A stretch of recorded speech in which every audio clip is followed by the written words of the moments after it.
on. Doing good. Okay. If there are no questions, what we're going to be doing and covering today is we're continuing on with parallelograms. Now, we talked about parallelograms yesterday. A parallelogram is a quadrilateral, 4 sides with 2 sets of parallel lines. And what we talked about yesterday is if it's a or parallelogram, we have 2 sets of parallel sides, then the opposite angles are congruent, and the opposite sides are congruent. And so what we talked about yesterday was really starting from the fact that if we have a 4-sided figure with 2 sets of parallel lines, then these things are true. What we're doing today is kind of the converse. We're going the other way around.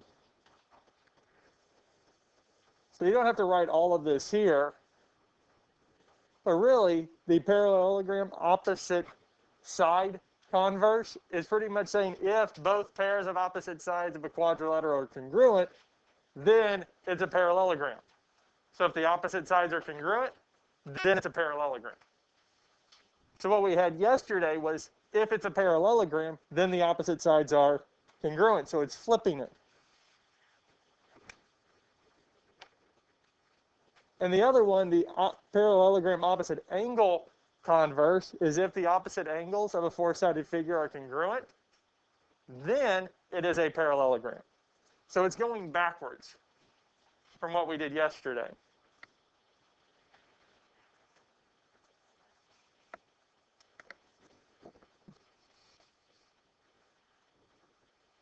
Any questions on this here? Any questions on this here so far? So, when we look at this first problem here, an amusement park ride has a moving platform attached to 4 swinging arms. The platform swings back and forth, higher and higher, until it goes over the top around in a circular motion. In the diagram below, A, D, and B, C represent 2 of the swinging arms. 2 of the swinging arms. And DC is parallel to the ground. Explain why the moving platform AB is always parallel to the ground. So, well, what would we need to know? Well, DC is parallel to the ground, yes? So if AB is parallel to DC, well, then AB has to be what? Parallel to the ground. Well, the only way for AB and DC to be parallel is, well, if we can show that it's what? A parallelogram. Is there a way that we can show that this is a parallelogram?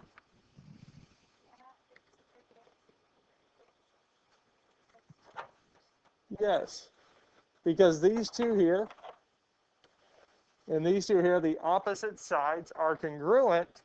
We can say that this is a parallelogram by what?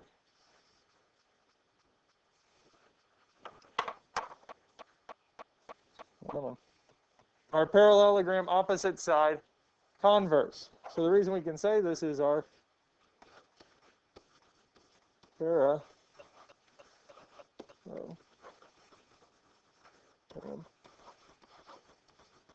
opposite side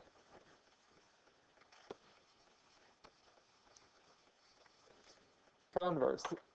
This is why we can say that it is a parallelogram, which means that AB is parallel to the ground, because these 2 sides will always be parallel to each other. Any questions on this here?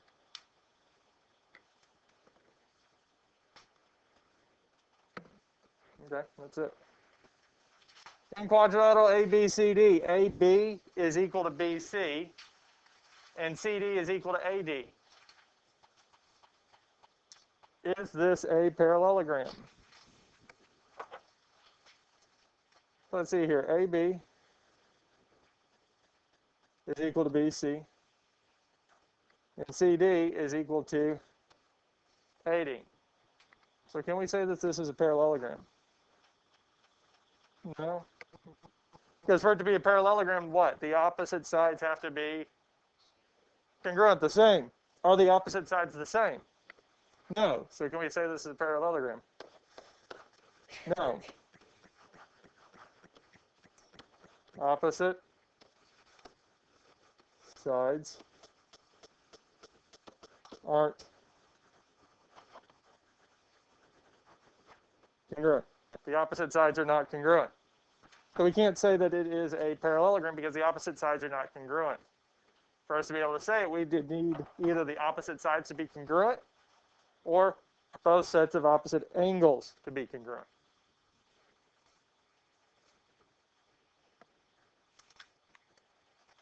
And that's it for this one here.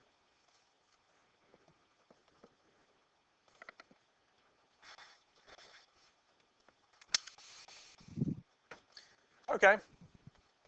So this time here, we're looking at angles.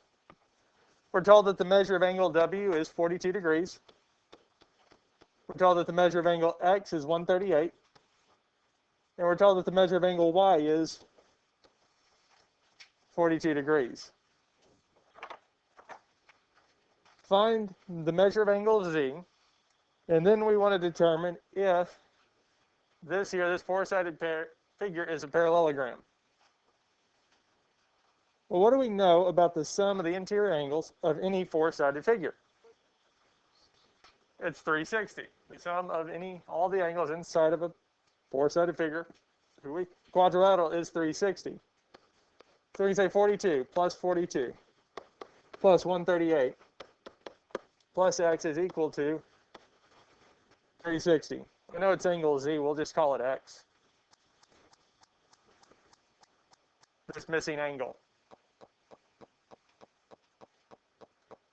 And again, we're using this to solve for the value of X. Now, it would be nice if we already knew that it was a parallelogram, because if it was a parallelogram, the opposite angles are congruent. So it'd be easier just to solve that way, but we're going to do it this way here. Now, the first thing we can do is we can combine our like terms. So 42 plus 138. Well, 42 and 138 would give us 180. And 180 plus 42, I believe, is going to be 222.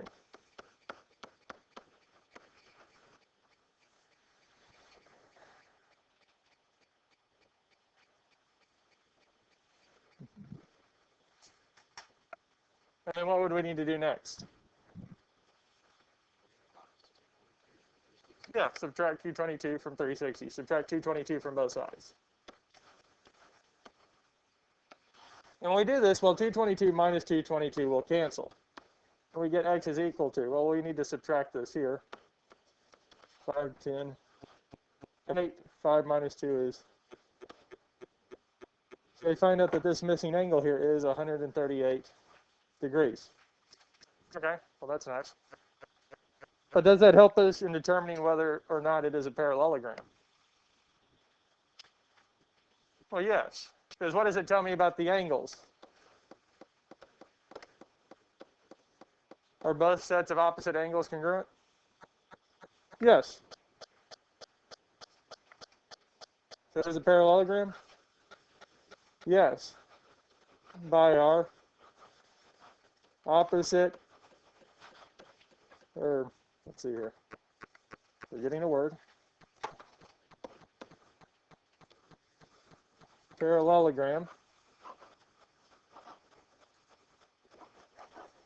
Opposite angle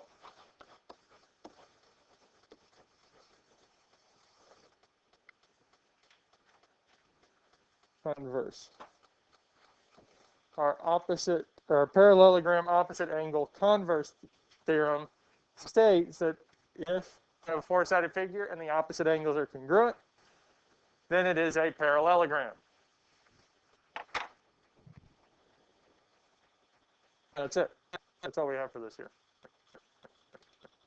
Any questions on this here? Any questions on anything we've done so far? Okay.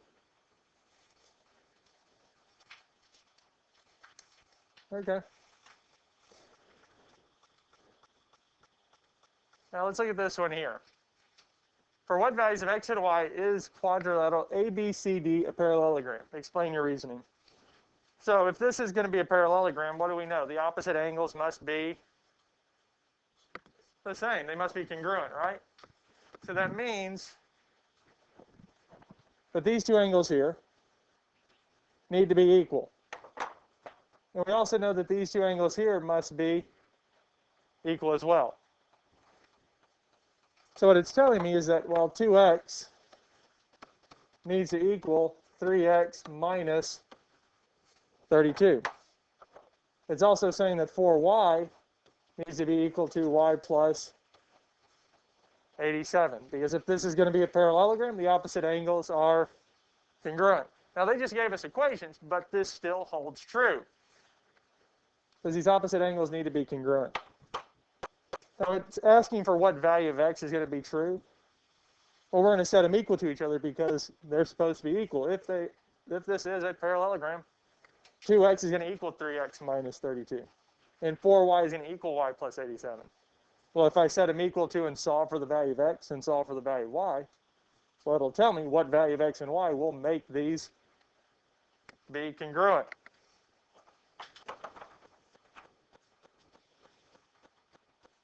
Okay, let's solve for x first. Now, again, when we're solving for variables, I try to keep the variables positive if I can at all possible. But here it's not as, it is possible, but it's easier if we make it negative. And what I mean by that is I'm going to subtract 3x from both sides. Because when we subtract 3x from both sides, well, 3x minus 3x simplifies out, yes? Which leaves us with negative 32. Well, 2x minus 3x would be negative x. That's what I'm talking about there. So here it just made it easier to subtract 3x. Would it have been wrong to subtract 2x from both sides? Well, no. But if we did that, we would have had to move the 32 to the other side. It's just adding another step. And we're almost done, because we want to know what the value of x is. We don't want to know what the value of negative x is. So what's the last thing we can do? We can divide it by negative 1. We can multiply it by negative 1. Either one will work. And it'll tell me that x is equal to 32. So the value of x that would make those two angles congruent is 32.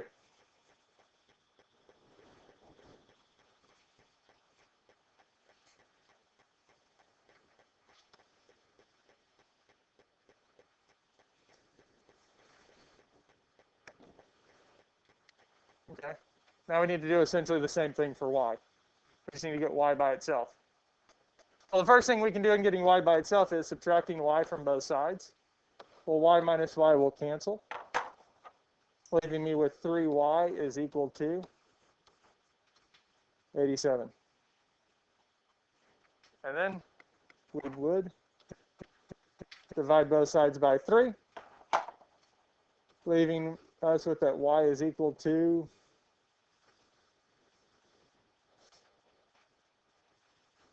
29.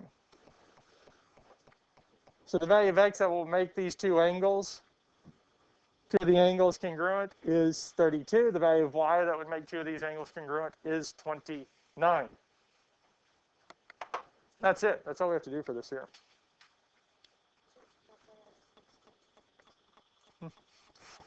Yeah, I would count this explaining your reason. For the most part on the test, we're not going to do too much explaining your reason.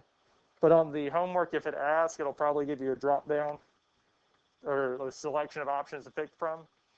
And really what we were using to make this true is our what? Our parallelogram opposite angle converse theorem. Because that's what we're using. Because if the opposite angles are congruent, then it is a parallelogram. So the values of x and y that would make the angles, opposite angles congruent are 32 and 29. So by that theorem, they are congruent, or it's parallelogram. Questions on this here?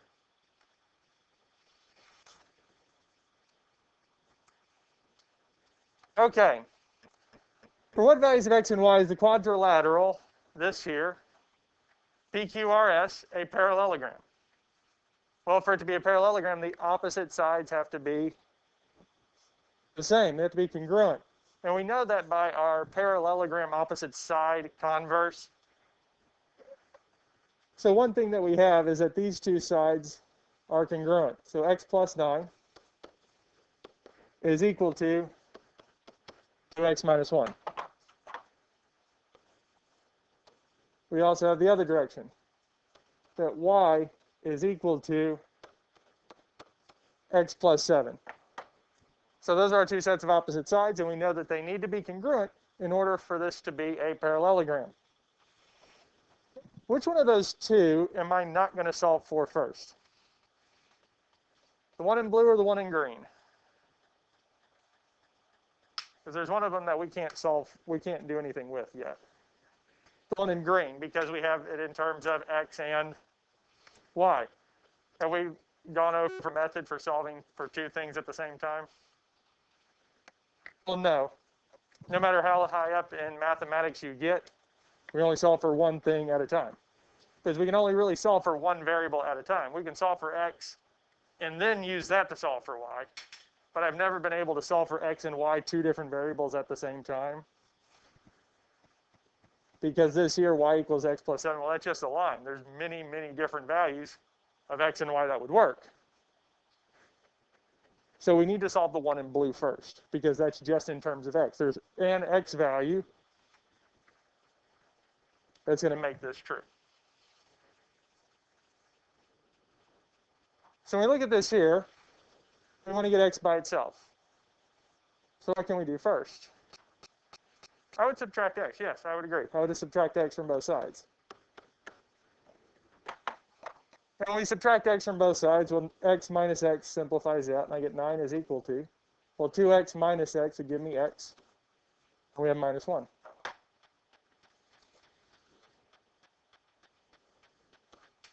Well, now we can add 1 to both sides. Again, because negative 1 plus 1 will cancel out, leaving me with just x is equal to 10.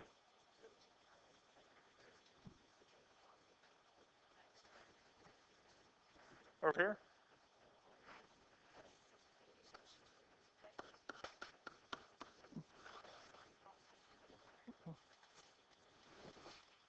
Because of our, see here, look at these, our reflexive property of equality, because we said A is equal to B and B is equal to A, so the order doesn't matter.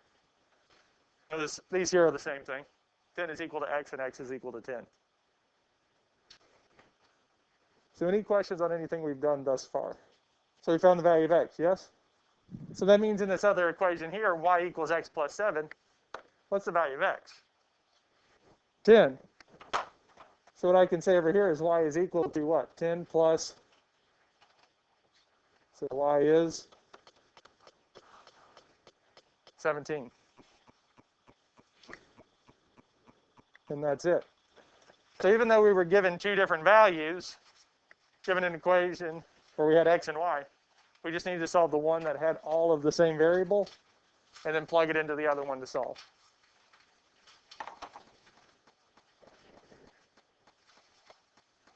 All right, we're going to do another one of these. Another one of these here. So looking at this here, for what values of x and y is this quadrilateral? Well, since we're given side lengths, we know that the opposite sides have to be congruent, have to be the same for this to be a parallelogram. So our 24 minus x has to equal x plus 6. And the other one, our 2x plus 3, has to equal y. Now again, we've got an equation where we have it in terms of x and y, two different variables. So we're not going to use that one first. We're not going to solve anything for that one first. We're going to stick with the other one that is just in terms of x. Now, we can add x to both sides, yes. Because the first thing we want to do is get x by itself, or on this one side of the equal sign, so we can add it to both sides, because negative x plus x is 0. So we're just left with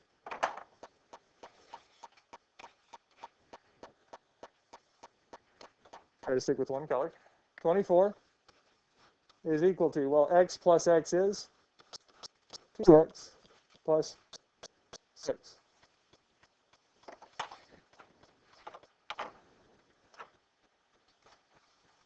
Now at this point here, we want to get x by itself still. So the first thing I'm going to do is I'm going to subtract 6 from both sides, because 6 minus 6 is 0. So that leaves me with 2x on the right-hand side. 24 minus 6 would be 18. And last but not least, what do we need to do? Divide both sides by 2, which tells me x is equal to 9. Any questions on any of this here? We good with this here? Yes? So we're done with this problem. We still have to find y. That way up there. Because we know the value of x is 9. So we can do 2 times 9, which is 18. And 18 plus 3 is 21. So we found the value of x is 9, and the value of y is 21.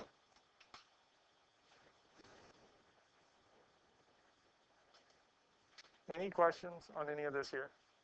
Any questions on anything we've done thus far?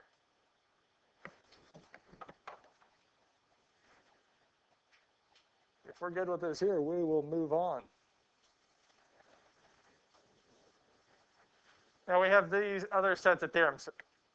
And I just realized they're already written down there for you, aren't they? Well, that was nice of me. These two here, because we talked about this first one here, if one pair of opposite sides of a quadrilateral are congruent and parallel, then the quadrilateral is a parallelogram. So if we know one set of sides is parallel and congruent, then it's going to be a parallelogram. The other one is our diagonal converse. If the diagonals of a quadrilateral bisect each other, then it's quadrilateral. So if either one of these true holds up, then it will be a parallelogram.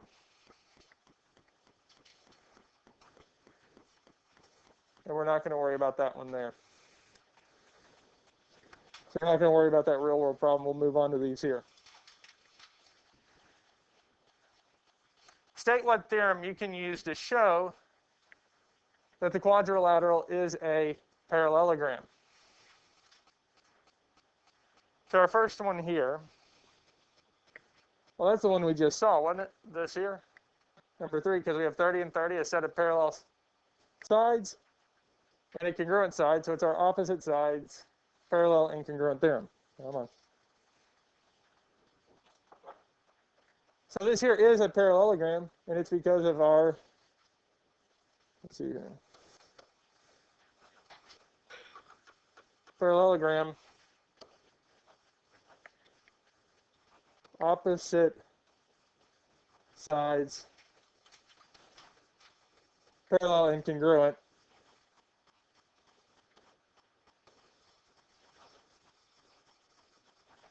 theorem. Opposite side, parallelogram, opposite side, opposite sides, parallel and congruent theorem. That's one of the longer ones that we have.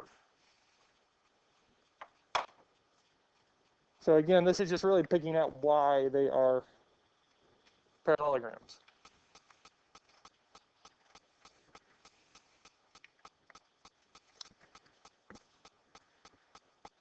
Now, what about the next one?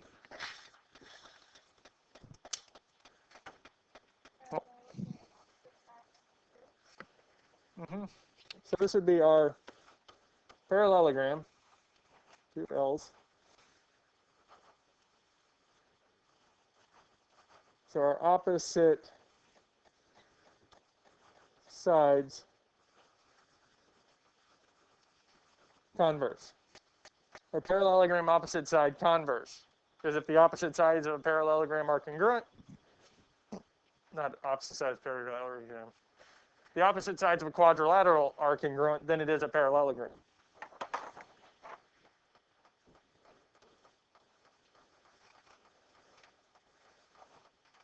Another L. Now this last one again, so we'll have parallelogram what? Opposite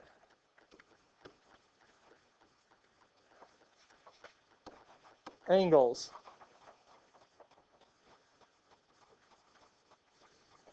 Converse, because the opposite angles inside this quadrilateral are congruent, so therefore it is a parallelogram. And that's it. Any questions on this here? Okay.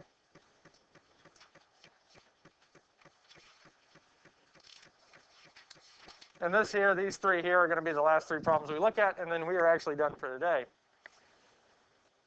Now, we want to determine if this is a parallelogram. What value of x is what value of x is quadrilateral CDEF a parallelogram? Well, we already know one set of sides is bisected. One of the diagonal, not sets of sides, one of the diagonals is bisected because it showed us with our little markers. CN and NE are congruent, so that diagonal was bisected. Now we just need to find what value of x would make it so that the other diagonal is bisected. Well, if it's bisected, we know that it's cut in half. That these two here are going to be congruent. That 5x minus 8 should equal 3x. That these two here should be congruent. That these two here are going to be congruent. So for us to determine what value of x it would be, we set them equal to each other. And now we just need to solve for the value of x. Because once we find that, we find the value of x that would make this a parallelogram. Well, the first thing we can do is what? We can subtract 5x from both sides. Well, 5x minus 5x would cancel, leaving us with just negative 8 is equal to. Well, 3x minus 5x would be negative 2x. So we're almost done in solving for this here. The last thing we need to do is what? Divide both sides by negative 2. Because negative 2 divided by negative 2 would be 1, leaving x by itself. Negative divided by negative is positive. And 8 divided by 2 would give me 4. So the value of x that would make this figure here, this quadrilateral, a parallelogram, is when x is equal to 4. And that's it. That's all we need to do for this here. Questions on this here? Are you good with this here? All right. Let's do this one here. This is the last one we'll do. Because I have a feeling y'all are getting the hang of this, yes? And as I've said before, and I'll probably say it again, most of geometry is a dash of geometry and a whole lot of algebra. Not a repeat of what y'all have done before. Now, for this quadrilateral to be a parallelogram, the diagonals have to be bisected. So that means these two lines here have to be cut in half. So what that means for us is that 4x minus 11 needs to be equal to 2x plus 17, because if these are equal, it means that diagonal was cut in half, and these two lengths are congruent. So once I find and solve for this value of x, we'll know what the length of x, or the value of x, should be for these two lengths to be congruent.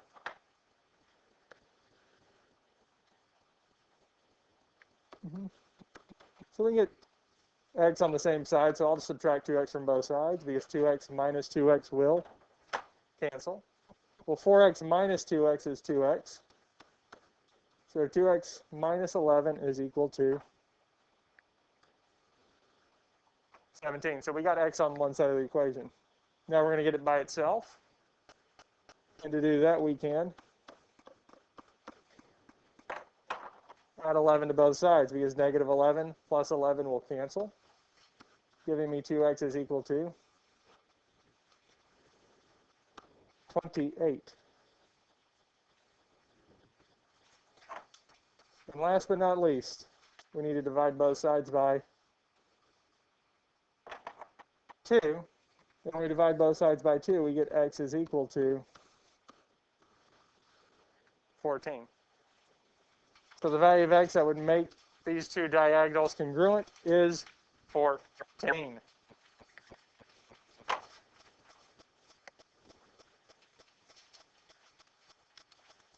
So we came up with 4 different ways, or we found 4 different ways to prove that a quadrilateral is a parallelogram.